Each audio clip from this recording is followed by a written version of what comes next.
Bienvenido al espacio del conocimiento, donde experimentarás temas de ciencia, tecnología e innovación. de una manera diferente. Adéntrate al mundo de la investigación. Esto es Conciencia XL. ¡Comenzamos!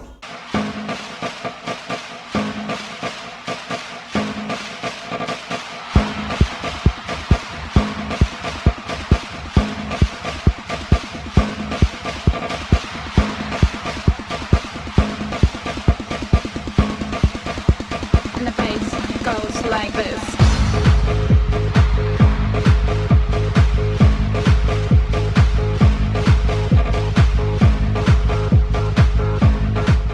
El día de hoy preparamos un tema sorprendente para ti. Te invitamos a descubrirlo.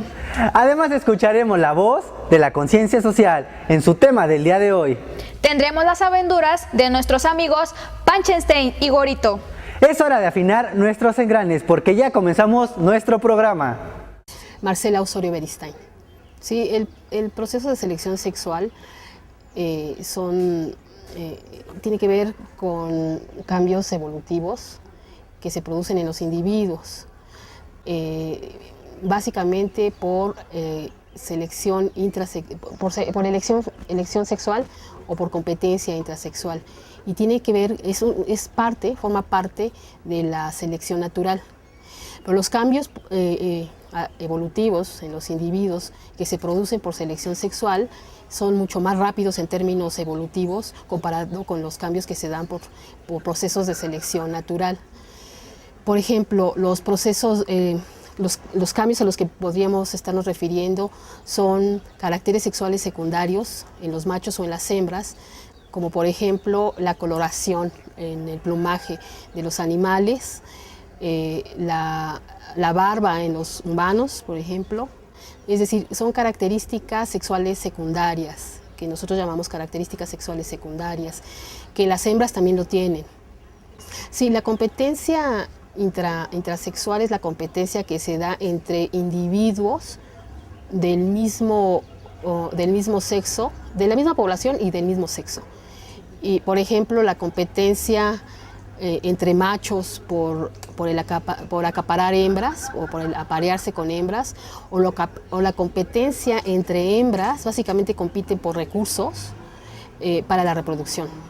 La selección es básicamente, como la palabra lo dice, elección entre individuos con características sexuales secundarias variables, y puede ser elección femenina o elección masculina. Es decir, que las hembras eligen machos sobre ciertos caracteres sexuales secundarios, o los machos eligen hembras, por ejemplo, por fecundidad. Bueno, como decía al principio, es la selección sexual por estos procesos o estos dos componentes, que es la competencia intrasexual o la selección sexual. Lo que ocurre entre los individuos es que evolucionan caracteres sexuales secundarios rapidísimo en términos evolutivos. Bueno, en general, Darwin sugería que los machos eran el sexo elegido, y por lo tanto, por esta elección femenina evolucionaban características sexuales secundarias muy llamativas. Por ejemplo, lo que decía la coloración, los llamados de los machos, los cantos muy elaborados en algunas aves, o las feromonas masculinas en algunos mamíferos. Sin embargo, también se sabe ahora que las hembras también están siendo el sexo elegido, es decir, que los machos están eligiendo hembras, y básicamente están eligiendo hembras por variables como la fecundidad.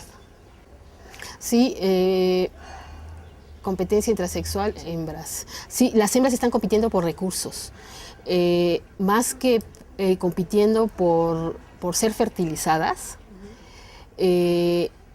Las hembras están compitiendo por recursos para la reproducción. Por ejemplo, pueden competir por recursos como sitios de anidación, por recursos como sitios donde el alimento es óptimo, que por ejemplo, entre machos con diferente territorio y que ofrecen diferentes recursos para la reproducción. Ellas están eligiendo recursos para la reproducción y los machos lo que están compitiendo es entre ellos para acaparar a las hembras. ¿Sí? Esa es un poco la diferencia entre los dos tipos de elección. Sí, lo que decía un poco es que los machos están eligiendo a las hembras en base a características que no necesariamente son características elaboradas como las hembras eligiendo machos. Los machos estarían eligiendo hembras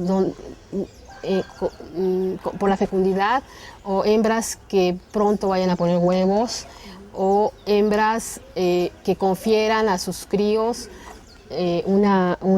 por ejemplo, las hembras que están poniendo huevos, que confieran, por ejemplo, una gran cantidad de vitelo a los huevos y por lo tanto una mayor probabilidad de sobrevivencia en los críos.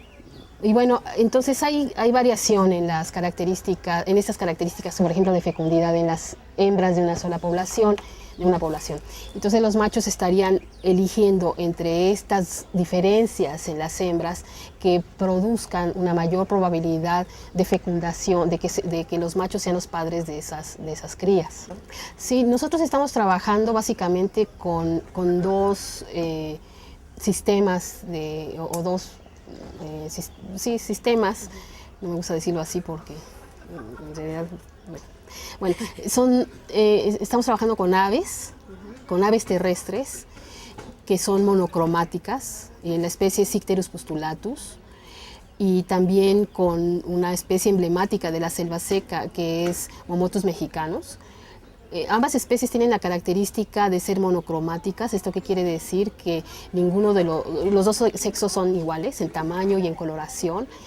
Y eso es muy interesante porque nos pone un reto la pregunta es ¿por qué las hembras son igual de coloridas que los machos? ¿Por qué las hembras cantan más? Por ejemplo, en Icterus postulatus lo que hemos encontrado es que tienen una mayor agresión territorial que los machos durante la época de reproducción y se comportarían, digamos, como machos de aves de zonas templadas, ¿no? Esas aves son obviamente de zonas tropicales y las hembras se están comportando como lo marcaría Darwin, como deberían de haberse comportado los machos, ¿no? Pero en realidad no. Esta es una característica, yo creo que muy común en muchas hembras. Es decir, que ellas mismas hayan evolucionado caracteres igual que los machos, elaborados por vía de selección sexual. Y el otro trabajo, el otro modelo de estudio son escarabajos y, artrópodos, escarabajos de las hojas y mariposas. En escarabajos de las hojas lo que estamos trabajando es la evolución de dimorfismo sexual en tamaño.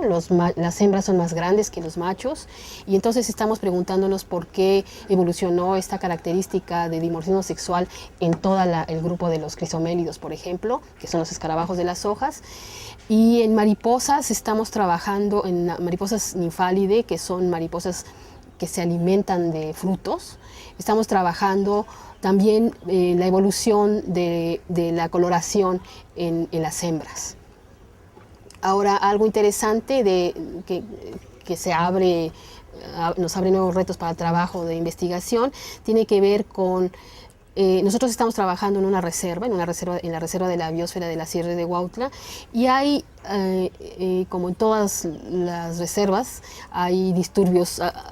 Es una reserva donde hay disturbio humano, es decir... Vayamos a ver lo que las 5 curiosidades de la ciencia tienen para ti. Porque el día de hoy te sorprenderán. Hola, ¿qué tal, amigos? Bienvenidos a las 5 curiosidades de la ciencia. Mi nombre es Mónica y comenzamos. Vamos a nuestra primera nota. ¿Sabían ustedes que los tiburones carecen de huesos? Pues sí, todo su esqueleto está formado por cartílagos, lo cual es un hecho que explica su flexibilidad al nadar. Tanto los tiburones como las lampreas son representantes supervivientes de las más primitivas formas de peces. 2. ¿Sabes cómo se forman los 7 colores del arco iris? Estos se forman por la refracción de la luz del sol a través de las gotas de lluvia que caen. La luz blanca del sol es descompuesta en sus colores rojo, amarillo, naranja, verde, azul, añil y violeta por la refracción, y es emitida desde las gotas de agua en diferentes ángulos, por lo que cada gota no se puede ver todos los colores. 3. ¿Sabes por qué la sacarina no añade calorías? La sacarina fue descubierta en 1879 y se produce desde principios del siglo XX. Tiene un sabor dulce porque se liga a las proteínas receptoras de las papilas gustativas de la lengua, aproximadamente del mismo modo que lo hacen los azúcares. Sin embargo, no es metabolizada por el cuerpo humano, lo que hace que no añada calorías. 4. ¿Saben ustedes de qué color es el universo? Pues según astrónomos de la Universidad Johns Hopkins, han determinado que el color del universo se sitúa entre el color azul marino y el turquesa claro, fruto de la combinación de los colores contenidos en la luz procedente de 200.000 galaxias. 5. ¿Sabías que en un campo de golf de 18 hoyos consumen diariamente tantos litros de agua como una población de 9.000 habitantes? Yo soy Mónica y esto fueron las 5 curiosidades de la ciencia. Hasta la próxima. Las locuras científicas están aquí con un par explosivo. Ellos son Panchestein y Gorito.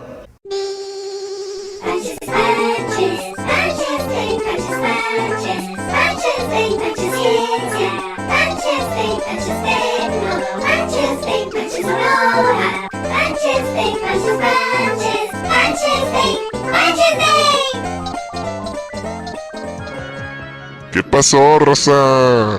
¡Feliz 2009! Así es, Panchestein y Brothers, empezamos con el pie derecho. Hoy les hablaré de un tema que los hará temblar. Ok, Panchestein, nos vas a hablar de los terremotos. ¿Qué comes que adivinas? Mira, los terremotos se producen cuando las tensiones acumuladas por la deformación de las capas de la Tierra se liberan bruscamente. Ah, así cuando me siento muy presionado y grito para liberarme. Le pasa lo mismito a la Tierra, ¿se tensa? Ajá, Gorito. Así, solo que por otras causas naturales. Se rompen las masas de rocas que estaban sometidas a las fuerzas gigantescas, reordenándose los materiales y liberando enormes energías que hacen temblar a la Tierra. ¿Y de dónde se forman? ¿De la nada o de algún lado? Sus focos de inicio, conocidos como hipocentro, se localizan a diferentes profundidades.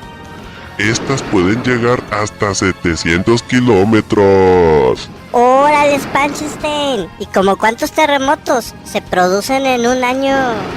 Al año se producen alrededor de 1 millón de sismos, aunque la mayor parte de ellos son de tan pequeña intensidad que pasan desapercibidos. ¿Y qué? ¿Los podemos predecir antes de que sucedan? Son muy difíciles de predecir, y en la actualidad no hay sistemas eficaces para alertar a la población con tiempo de la inminencia de un sismo. Bueno, raza, nos vemos en otro programa del mundo de Panchestein y Gorito. Cuídense y los esperamos aquí, solo aquí en Panchesteinlandia. Uf, es tiempo de tomar un descanso, pero no te vayas. Porque en breve regresamos.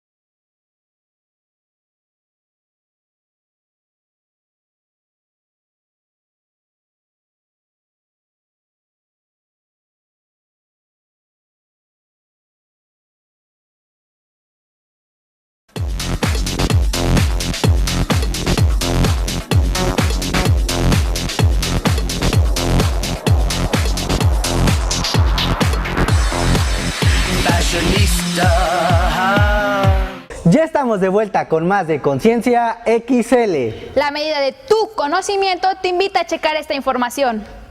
¿Qué es una bacteria? Pues algo que contamina, ¿no? Para mí una bacteria es un microorganismo que mide micras, que no lo podemos ver a simple vista porque son muy pequeños, pero que dañan a la humanidad. Es un microorganismo unicelular. Es un microorganismo que vive en el ambiente. ¿Crees que las bacterias pueden llegar a ser útiles para la medicina? Sí. Pues algunas bacterias sí.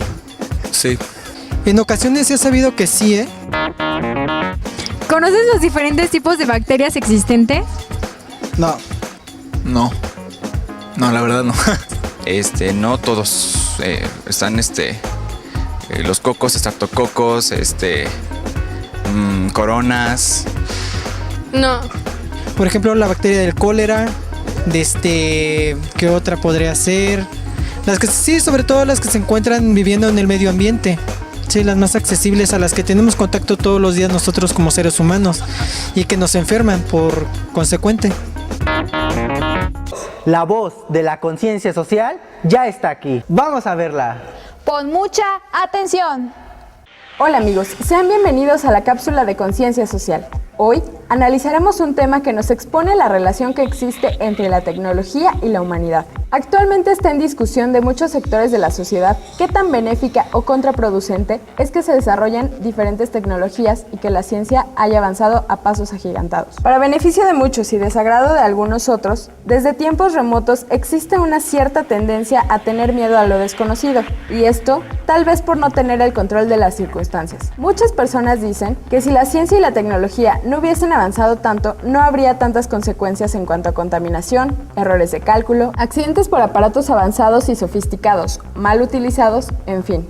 Este es un punto de vista, pero también existe el otro lado de la moneda. La ciencia y la tecnología nos permiten conocer respuestas a ciertos cambios que el mundo y la sociedad van teniendo. Es decir, la tecnología nos permite comunicarnos con mayor rapidez y tener al alcance información. Un ejemplo de ello son los teléfonos celulares. Años atrás, ¿quién se imaginaría que los telegramas y las cartas se sustituirían por pequeños aparatos que caben en la palma de la mano y que nos permiten estar en contacto con las personas que se encuentran del otro lado del planeta? Otro ejemplo son las tecnologías aplicadas a la prevención de daños en los conductores cuando estos llegan a sufrir algún accidente automovilístico. Si bien es cierto que no habría accidentes automovilísticos si no se hubieran inventado los coches, también es cierto que estos nos permiten un traslado fácil y rápido de un lugar a otro. Afortunadamente, las personas que se encargan de desarrollar nuevas tecnologías hacen pruebas previas antes de mostrar sus proyectos a la sociedad. Algo desconocido para el resto se analiza una y otra vez para mostrar su eficacia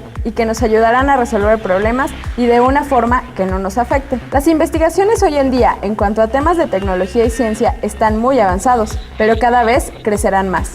Cierto que hay mucha gente en contra de muchos avances que se han realizado, pero también cabe destacar que en ocasiones, aunque los miembros de la sociedad estén en desacuerdo con el desarrollo científico y tecnológico, terminan haciendo uso de las tecnologías desarrolladas y gozan de los beneficios otorgados. Algunas veces las personas se oponen a nuevas tecnologías por simple miedo de no poder controlarlos. La invitación es a ir más a fondo de lo que ocurre. ¿Cuáles son los avances que hacen los científicos y de qué forma nos están beneficiando? Hay que ver el lado positivo de la ciencia y la tecnología. Con esta invitación me despido. Yo soy Sandra, la voz de la conciencia. Quédate aquí en Conciencia XL. Es tiempo de nuestra segunda entrevista.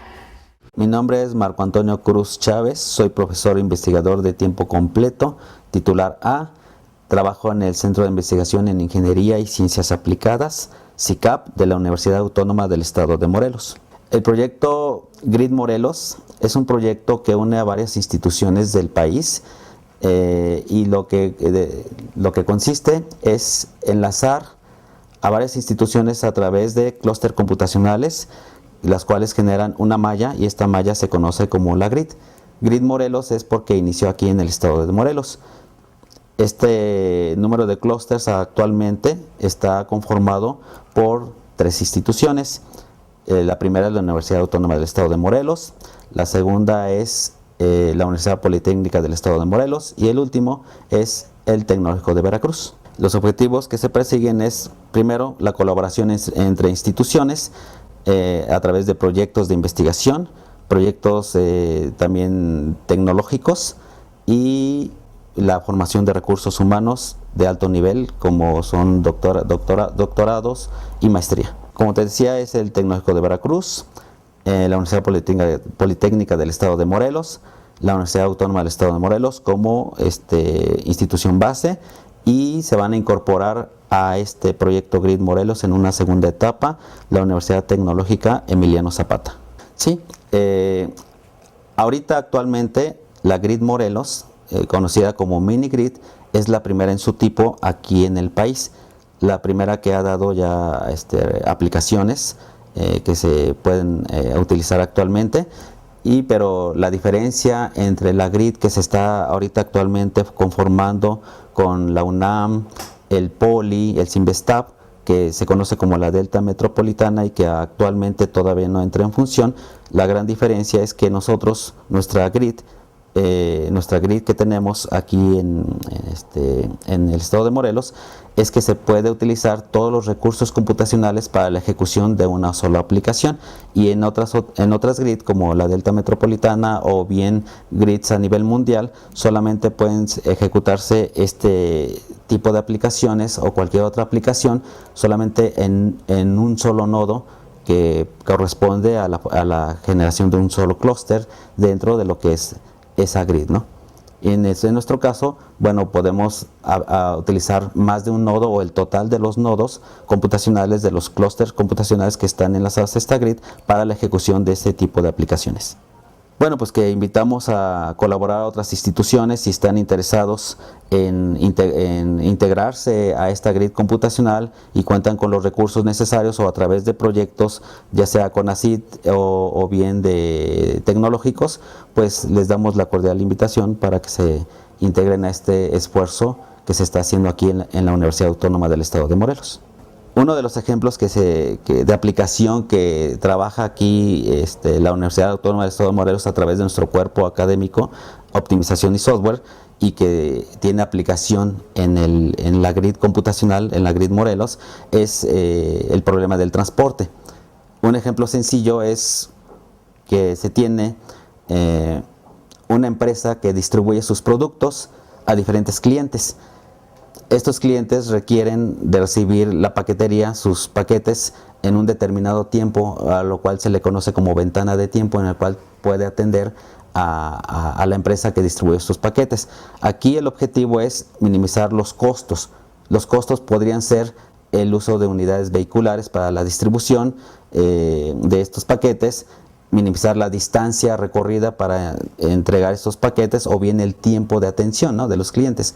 Entonces, este tipo de problemas son problemas conocidos en las ciencias de la computación como problemas duros de resolver, y generalmente no se tienen la solución óptima global, que se podría encontrar la mejor solución de todas, sino simple y sencillamente se tiene una solución cercana a la óptima, conocida como una solución óptima local.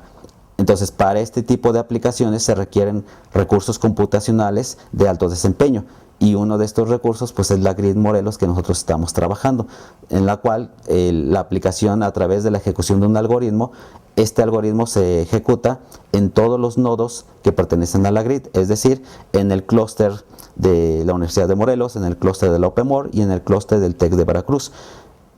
La ejecución de este programa distribuido en todos estos recursos computacionales hace que la eficiencia en la obtención de los resultados sea mucho más rápida en la obtención y el análisis de los resultados que se puede obtener. Bueno, el problema del transporte es un problema catalogado por el CONACYT como un área prioritaria para el país.